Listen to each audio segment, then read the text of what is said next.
নমস্কার বন্ধুরা, NS sound take YouTube চ্যানেলে আপনাদেরকে স্বাগত জানাই। পরপর আমি কটা ভিডিও দিয়েছি, আপনাদের অনেক ভালোবাসা পেয়েছি। সেই জন্য আজ আরও একটা নতুন ভিডিও নিয়ে উপস্থিত হলাম আপনাদের সামনে। আজকের ভিডিওর বিষয়বস্তু হচ্ছে বাংলা বক্স। এই বাংলা বক্স সম্বন্ধে আজকে আমরা জানব। আসলে বাংলা বক্সটা কি, এটার বৈশিষ্ট্যগুলো কি।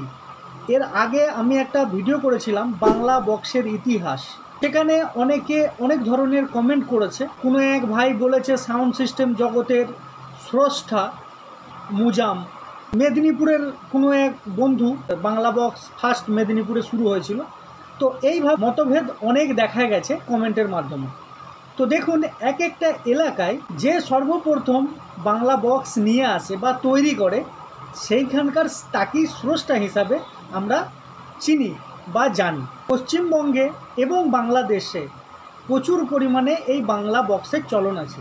তো আজকে আমরা জানবো বাংলা বক্সটা আসলে কি। তো এর কিছু বৈশিষ্ট্য নিয়ে আপনাদের সামনে আজ আমি উপস্থিত হয়েছি।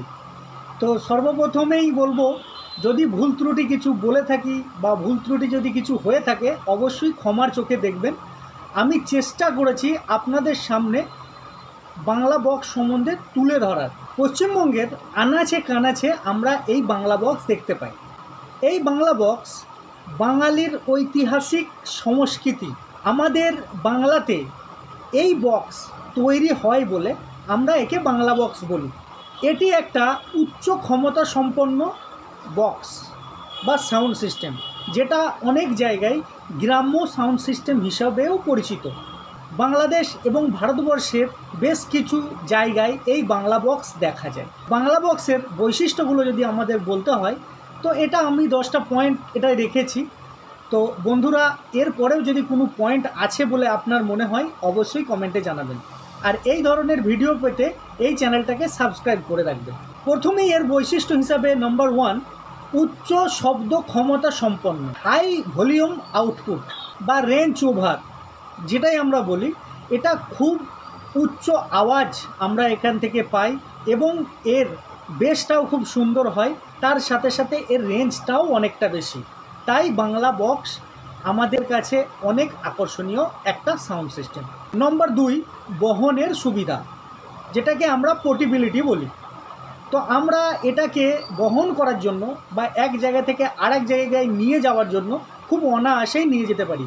সেক্ষেত্রে আমাদের লোকালের ভ্যান, মোটর ভ্যান, এছাড়া লোকাল ভেহিকেলসে আমরা খুব সহজেই এক জায়গা থেকে আরেক জায়গায় আমরা নিয়ে যেতে পারি, বা এর মধ্যে আমরা বেঁধে বিভিন্ন অনুষ্ঠানে ভাড়া খাটতে পারি। এরপর নম্বর 3, লো ব্যাস মানে হেভি বেস যেটাকে বলা হয়। এটাই বেস এতটাই কোয়ালিটি এবং বেশি থাকে, এক্ষেত্রে ড্যান্স, পারফরমেন্স এবং অনুষ্ঠানে খুব একটা ভালো ভূমিকা গ্রহণ করে।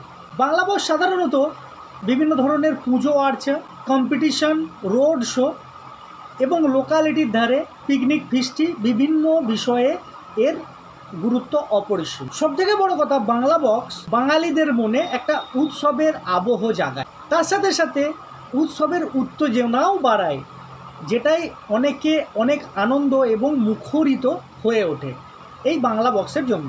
এরপর নম্বর 4, সহজ সংযোগের সুবিধা। বাংলা বক্স যেহেতু আমাদের লোকালিটিতে পাওয়া যায় আর আমরা লোকালের মধ্যেই তৈরি করে থাকি, তো সেক্ষেত্রে আমাদের এর কানেকশান বা সংযোগ দিতে আমাদের খুবই সুবিধা হয়। কোনো একটা জায়গায় বেঁধে টেঁধে নিয়ে সেটার মধ্যে খুব দ্রুত আমরা সংযোগ দিতে পারি, একে অপরের সাথে খুব দ্রুতভাবে সংযোগ আমরা করে নিতে পারি। এরপর নম্বর 5, মজবুত গঠন। যেহেতু আমরা লোকালিটিতে তৈরি করি, সেক্ষেত্রে আমরা বিভিন্ন ধরনের প্লাইউড, কাঠ, এই সমস্ত জিনিস দিয়ে আমরা খুব সুন্দরভাবে গঠন এর তৈরি করি এবং বেশ শক্তপোক্ত কাঠ দিয়ে আমরা এটা তৈরি করে থাকি। নম্বর 6, কম খরচে তৈরি। দেখুন, যেহেতু আমরা লোকালিটিতে এটাকে তৈরি করি, সেক্ষেত্রে আমাদের লোকাল যে মজুরিটা বা কারিগর যিনি তৈরি করেন আর কি, মিস্ত্রি যিনি তৈরি করেন, তিনার মজুরিটাও অনেকাংশে কম। তার সাথে সাথে যেহেতু আমরা সব কিছু কিনে টিনে নিয়ে এখানে নিজের মতো করে তৈরি করি, সেক্ষেত্রে আমাদের খরচাটাও ধরা ছোঁয়ার মধ্যে। এরপর নম্বর 7, এসি এবং ডিসি ভোল্টেও আমরা চালাতে পারি।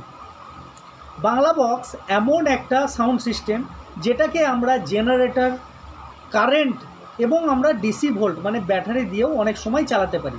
সেক্ষেত্রে ছোট বড় নির্বিশেষে সব ধরনের বাংলা বক্স আমরা ব্যবহার করতে পারি। নম্বর 8, নিজের মতো করে তৈরি করা। কোন কাস্টমাইজ যেটাকে আমরা বলি, মানে নিজের মতো করে আমরা তৈরি করি।